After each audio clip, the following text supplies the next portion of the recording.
Assalamualaikum warahmatullahi wabarakatuh. Hello, my name is Aninda Saputri dengan NIM 190170019. Teknik Informatika A2, Animasi Desain dan Grafis. Baik, kali ini kita akan mencoba membahas tentang bijak dalam bersosial media. Perkembangan teknologi yang kian melesat mendorong pengguna internet sosial di berbagai belahan penjuru dunia meningkat, tidak terkecuali dengan pengguna internet di Indonesia. Setiap tahun terus tumbuh secara signifikan, terutama media sosial. Ada banyak sekali tantangan untuk memasuki era digital. Salah satunya adalah pijar dan kreatif dalam bermedia sosial. Sebelum berangkat lebih jauh, kita harus memahami terlebih dahulu mengenai pembahasan media sosial itu sendiri. Jadi, apa itu media sosial? Media sosial merupakan media yang berupa situs atau aplikasi yang melibatkan teknologi berbasis internet. Teknologi internet ini mendorong dan memungkinkan penggunanya untuk saling terhubung dengan siapapun, baik orang-orang terdekat maupun orang asing yang tidak dikenali sebelumnya. Nah, jika sudah paham pengertiannya, maka jauh lebih mudah dalam kita memahami tentang pembahasan selanjutnya. Adapun manfaatnya, media sosial juga memiliki manfaat lain dalam kehidupan sehari-hari. Beberapa di antaranya. Yang pertama, interaksi sosial. Dalam dunia komunikasi, media sosial bermanfaat sebagai sarana untuk membangun hubungan atau relasi. Bahkan media sosial membantu kita untuk berkomunikasi jarak jauh, karena media sosial memiliki jangkauan global. Media sosial mempermudah kita untuk berinteraksi dimanapun kita berada. Yang kedua, media penghibur.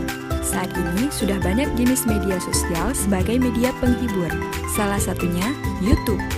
Ya, kita dapat mencari berbagai hal untuk menghibur diri kita, mulai dari cerita-cerita lucu maupun gambar-gambar lucu. Berbagai hal menarik dapat kita cari dalam jejaring sosial untuk menghibur diri kita. Yang ketiga, media informasi. Kita dapat mengunggah berita-berita terkini pada jaringan internet untuk membantu kita mendapatkan banyak informasi. Tidak hanya berita-berita, informasi lainnya juga dapat menjadi sumber pengetahuan. Yang keempat, media sosial sebagai alat pemasaran. Melalui media sosial, mahasiswa dapat mempromosikan festival dan kegiatan perguruan tinggi. Ini adalah bagaimana kita dapat memastikan siswa lain untuk berpartisipasi di perguruan tinggi. Kita juga dapat mengiklankan karya seni dan kerajinan kita di platform ini. Selanjutnya, yang kelima, menggali kreativitas. Beragam bentuk media sosial yang ada dapat digunakan oleh kita untuk menggali kreativitas serta mengekspresikan dirinya. Misalnya dengan menulis artikel atau berbagi pengalaman di blog. Tentu tidak heran jika dari sekian manfaat yang dimiliki media sosial ini telah menyebabkan media sosial menjadi salah satu kebutuhan pokok masyarakat kini. Bukan hanya dalam kehidupan sehari-hari, nyatanya media sosial pun memiliki manfaat dalam bidang bisnis dan perusahaan. Media sosial juga mempunyai dampak buruknya. Di antaranya adalah penindasan maya, cyberbullying. Menurut laporan yang diterbitkan oleh pewcenter.org, sebagian besar anak telah menjadi korban penindasan maya di masa lalu. Hal ini dapat berpengaruh terhadap perkembangan orang tersebut, serta menimbulkan ketidaknyamanan. Biasanya orang yang melakukan hal tersebut menggunakan akun palsu, sehingga tidak diketahui. Peretasan atau hacking dan penipuan. Melalui media sosial, seseorang dapat meretas data pribadi orang lain dan disebarluaskan di internet. Hal ini juga bisa dijadikan sebagai pencurian identitas yang menyebabkan kerugian terhadap orang lain. Media sosial juga sering digunakan untuk menipu orang lain, terutama untuk bisnis. Selanjutnya, kecanduan. Media sosial bisa menyebabkan rasa candu kepada seseorang. Hal tersebut terkadang membuatnya melupakan dunia nyata, sehingga berbagai hal terabaikan begitu saja. Oleh karena itu, seseorang yang kecanduan media sosial akan sangat mengganggu kehidupan pribadi mereka juga. Selanjutnya, masalah keamanan. Seseorang yang memiliki media sosial harus berisiko mengorbankan privasi yang dimilikinya. Hal ini karena media sosial dapat dilihat oleh siapa saja. Bahkan, seseorang yang mungkin tidak dikenal, hal itu juga bisa dimanfaatkan oleh orang lain yang tidak bertanggung jawab. Menggunakan narkoba dan alkohol dalam media sosial sulit untuk disaring apa saja yang ingin kita lihat. Berbagai informasi dapat diketahui. Bagi beberapa orang suka membagikan gaya hidup mewah atau menggunakan narkoba dan alkohol. Hal itu membuat orang lain ingin melakukan hal yang sama, sehingga menjadi pecandu narkoba dan alkohol juga.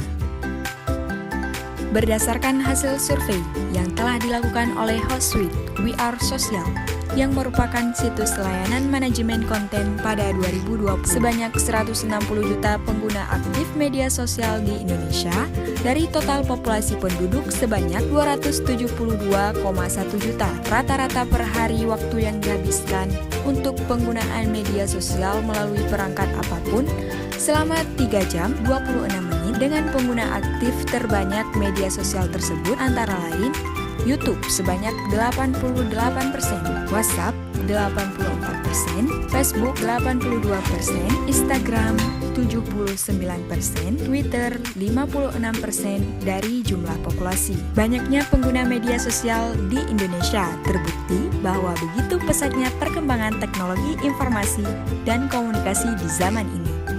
Apabila tidak digunakan secara bijak, maka dapat menimbulkan sebuah permasalahan, yaitu penyalahgunaan media sosial, berupa menyebarkan informasi yang dapat menimbulkan rasa kebencian atau permusuhan kelompok tertentu, berita bohong atau hoax, sehingga perilaku tersebut akan dikenakan sanksi berupa kurungan penjara atau denda.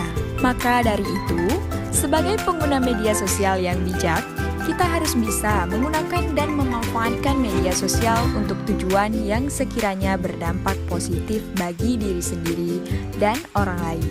Bentuk tindakan tersebut antara lain, jangan terlalu mudah percaya pada informasi yang disebarkan.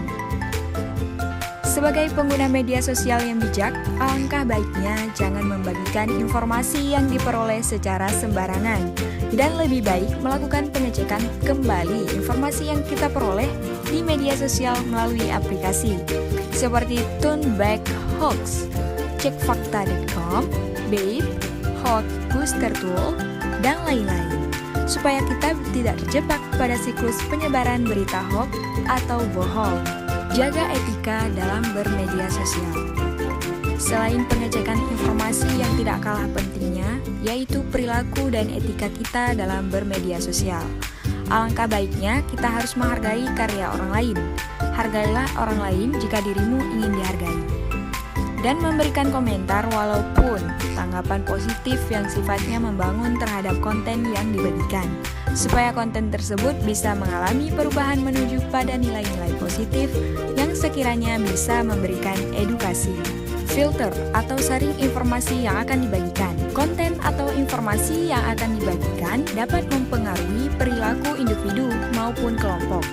Alangkah baiknya jangan membagikan konten atau informasi yang sifatnya mengandung pornografi, sara, hoax, karena dari tindakan tersebut akan memberikan dampak negatif bagi diri sendiri maupun orang lain. Selain itu, orang yang terbukti melakukan tindakan tersebut akan dikenakan sanksi berupa kurungan penjara dan denda sesuai dengan pasal 28 ayat 2 dan pasal 45A ayat 1 dalam UU ITE. Jangan bagikan informasi atau data pribadi Anda secara mudah di media sosial. Kasus cybercrime marak dan rawan terjadi di media sosial. Salah satu bentuk kasusnya seperti phishing, yaitu pencurian data, user ID, password, dan lain sebagainya. Sehingga disarankan untuk melakukan pemeriksaan perizinan akses pada aplikasi, baca syarat dan ketentuan aplikasi. Di dalam term and condition terdapat informasi tentang perizinan, dan kebanyakan user atau pengguna asal langsung melakukan checklist atau setuju dan tidak memperhatikan itu, karena tindakan tersebut bisa menjadi celah kejahatan di media sosial. Media sosial sebagai sarana dalam mengekspresikan karya. Sebagai pengguna media sosial bijak, selalu memberikan informasi yang sifatnya membangun dan memotivasi orang lain untuk berkembang. Salah satu caranya yaitu dengan membagikan karya ke dalam media sosial. Bentuk contoh karya bisa saja berupa foto, foto-foto estetik, video edukasi, dan lain-lain. Meskipun banyak manfaat yang bisa kita ambil, jangan sampai media sosial membuatmu menjadi ketagihan ya, dan melupakan berbagai hal yang lainnya. Tetap bijak dan terus kreatif dalam bermedia sosial. Oke, sekarang sudah tahu kan? Kita harus tetap bijak dan terus kreatif dalam bermedia sosial. Terima kasih telah menonton video ini sampai selesai. Saya Aninda Saputri, pamit undur diri. Sampai jumpa. Assalamualaikum warahmatullahi wabarakatuh.